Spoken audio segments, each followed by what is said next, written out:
My name is Neil Carter, and you're listening to the Godless and Dixie podcast. For more thoughts about the challenges facing a former evangelical still living in a highly religious environment, visit godlessanddixie.com. 7 Good Reasons to Reject Hell. I receive a good many emails and private messages from friends who still struggle with the fear of hell. The curious thing about this is that most of these people have quit believing in God for all intents and purposes. Most of them have left the religions of their youth, and yet they still fear everlasting torment.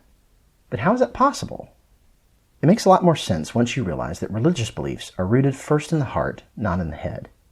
Faith tenets enjoy their privileged position in the mind, not because they earned their spot through rigorous logical demonstration, but because they got a free pass at some point thanks to a combination of good timing and familial and/or romantic entanglements.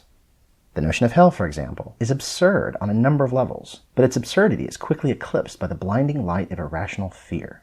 And once you've effectively made someone feel the way you want them to feel about a thing, changing the way they think about it becomes a cakewalk. You get to bypass their critical thinking and attach an idea directly to the limbic system. This is why, even after leaving a religion, the fears it produced can linger for a decade or more. Emotional associations are more powerful than well-reasoned lines of argument. That's why the most successful religions lean so heavily upon appeals to emotion and to people's senses of tribal loyalty. It would break your mother's heart. Thus it behooves us once in a while to review the reasons why anyone who's thinking soberly should reject the notion of posthumous torment. And incidentally, I deal with those who reject the lake of fire version in favor of the outer darkness one in the next post. 7 reasons why hell doesn't make sense. Number 1. For me, it started with realizing there are no good reasons to believe people come back from the dead at all. Losing a belief in hell is an unavoidable consequence of losing my belief in supernatural things in general, including life after death. I won't go into all the reasons why here because I don't want to focus on that today. Many people who reject the idea of hell will still hold very firmly to their belief in other supernatural concepts. And while I can't go along with those myself, I still call that major progress. They were likely persuaded by the many other reasons for disbelieving in eternal torment. I'll list a few of them here, and I'd love to hear from you if you have any more to add to the list. Number 2. Logically speaking, the doctrine of hell makes a category error by alternately claiming it's physical and then not physical. It's like it can't make up its mind. Do you suffer physically in hell? That would require a body, and bodies wear out and disintegrate. I suppose you could claim that after being miraculously reconstituted, because bodies decompose, it's no big deal for God to miraculously keep replenishing your physical existence so that the damage inflicted on you by this torturous state can still continue indefinitely. But that puts God in a position so actively involved in your suffering that he becomes a monster. And they can't have that. Unless they're Calvinists. Then they're fine with it. So they try to remove him from the process. But bodies just can't come back from the dead, nor can they live forever, without some kind of divine intervention. So you have to choose which it is. Either God is directly responsible for the torture of hell's victims, or else this cannot be a physical state at all, despite the way the doctrine is usually presented. Incidentally, whenever I note the Christian afterlife is vaguely physical and non-physical at the same time, I'm told these are just mysteries, and I need to get over it and try not to think so hard about it. If I may use a teacher illustration, I often catch my students trying to cheat, and when I ask them for their stories about what happened, they contradict each other. But imagine if they responded with, "It's a mystery, coach. Try not to think too hard about it." Many just go the other way and say it's not physical and there's no resurrection. You just die and your soul immediately goes to heaven or hell without a body. But this presents all kinds of other problems. For one thing, it contradicts the very book which brought us the concept of hell in the first place. Both Paul and the book of Revelation speak of the dead being physically raised in order to be judged.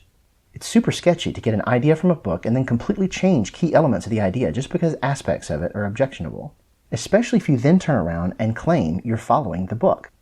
You're clearly making this up as you go, and you could show a little more self-awareness about what you're doing. The feelings we feel are inextricably tied to our bodies. You can change the way you feel by tinkering with the chemistry in your brain. If you doubt that, you would benefit from even a cursory look into how things like depression, schizophrenia, and bipolar disorder work. Without bodies to generate the feelings we feel, the notions of torture and anguish make no sense at all. And like I said, bodies wouldn't just go on forever without some kind of constant divine intervention. So we're back to seeing hell as a direct work of God's hand, which leads me to the next reason you should disbelieve it. Number 3.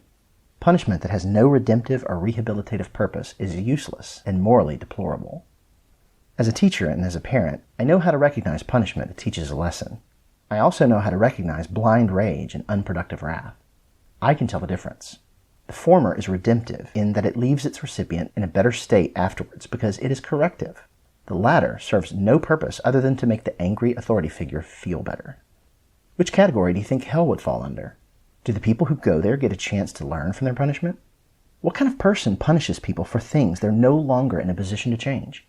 It makes no sense to wait to punish people only the second after they can no longer change their destiny. Number 4. It also makes no sense to withhold any clear evidence of the existence of this punishment until the moment it becomes your inescapable destiny. I'm so tired of hearing, if you were running toward a cliff, wouldn't you want to be warned? The reason that's such a bad analogy is that cliffs are real things. You can go look at a cliff if you want to see one. The person doing the warning has clearly seen the cliff and knows for certain that it's there. That's not at all the way warning people about hell works. We are discussing an invisible, unprovable plane of existence which has no empirical evidence at all. And yet, you're talking about it as if you have seen it for yourself. But you haven't. No one has. So stop talking about it as if you know it's as real as a cliff. And please, consider how little sense it makes that people would be punished for something for which there is no clear evidence up until the moment it's too late. Number 5. The punishment doesn't fit the crime. In fact, for most, there's no crime at all. Criminal behavior includes things like murder, rape, genocide, grand theft, and otherwise violent disregard for human life or property.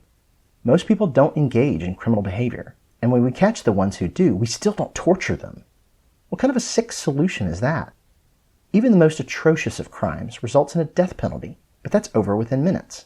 Anything beyond that we call cruel and unusual punishment, and we won't go there because it's inhumane. Inhumane. What an interesting word. Evidently the word humane means something more compassionate than the word divine would indicate. Humans would only punish someone for a short time in order to spare him constant agony. Evidently God is not as good as people are. Number 6. The duration of punishment renders the crucifixion nonsensical because if it takes forever to pay off the sins of one lifetime, you can't pay off the sins of 1 billion lifetimes by suffering for 12 hours on a Friday. That makes no sense at all. And yes, I know there are many who reject the very notion of penal substitutionary atonement, but those people already have no qualms with cherry-picking which parts of the Bible to accept and which ones to reject, so they're likely to disbelieve in hell anyway. Some continue believing in hell, but reject the idea that it's a punishment. But again, you have to come to grips with the reality that you are disagreeing with the very source of the doctrine you say you hold. It makes no sense to say that hell is real when you got that idea from a book you so clearly don't trust. And it unambiguously speaks of hell as a punishment for sins. So own it. If you're going to redesign the doctrines of the Bible to suit your own preferences, you at least need to stop defending the legitimacy of the book itself. Number 7. Jesus may not have believed in hell himself. I saved this one for last because it matters the least to me personally. I'm not convinced that we can even determine what the real Jesus said or did, and many aren't convinced there ever was a real Jesus in the first place. I happen to think he was a real person, but that we've virtually lost him to so many layers of embellishment and competing oral traditions that it's nearly impossible to figure out what the guy really said. But some care immensely what Jesus believed, and a growing number of those people are beginning to argue that we've misinterpreted what he said about hell. Some say he was only speaking metaphorically about the here and now consequences of an unhealthy life. I'm not personally convinced Jesus is a good example of what a healthy life looks like, but I've dealt with that elsewhere. Personally, I would rather not see your rejection of hell rooted in a need to continue basing everything you believe on what this guy said, because I don't revere him the way you do. But that may not be something I can change. So instead, let me just point you in the direction of the pastors and writers who have worked through their own understanding of the teachings of Jesus and found that they no longer believe he really said what people think he said about the matter. If you want to go on that trip, I'd recommend books like Love Wins by Rob Bell, or The Last Word and the Word After That by Brian McLaren. It's no coincidence that both of these men have left the traditional pastorate, nor is it a coincidence that they've been branded as heretics by the guardians of Christian orthodoxy. But I can also read the signs of the times well enough to know that Christianity is in the midst of another reinvention. Many like these two are leaving the doctrine of hell behind, and it will be interesting to see what becomes of that. I find it difficult to imagine a widely successful Christianity that doesn't feature a belief in hell, but I guess we'll see. For the time being, I think there are far too many reasons to keep beating this dead horse. It's time to bury it and move on. Postscript. Why Pascal's wager sucks. A Muslim friend threatened me with hell one day by arguing that if there's even an outside possibility that I'm wrong about the Prophet Muhammad, I should choose to honor him just in case I'm wrong, because the downside to being wrong about him far outweighs the benefits of my being right. Sound familiar? Well, later that same week, I had a close family member use the exact same line on me about Jesus. You see the problem here? At least 2 religions claim mutually exclusive rights to my soul, and each one threatens me with eternal damnation if I don't choose the right one. I'm literally damned if I do and damned if I don't. Pascal's wager makes an offer that's useless because it fails to establish which damnation I'm supposed to fear. And besides, you can't be afraid of something you already don't think is real. All you have to do is get out a little, venture beyond the confines of your own provincial world, and sample the equally dogmatic beliefs of other religions. This may truly do you some good. Broaden your horizons a little bit. The more you listen to what people in other parts of the world believe, and at other times in history, the more you will learn to see what you were taught to believe in more realistic perspective. And no, I don't mean reading only Christian books about what's wrong with everyone else's religions. I mean asking those people to tell you about their own beliefs in their own words. If you do that, you will likely find that your faith's hell is just as unbelievable to those outside your tradition as theirs is to you.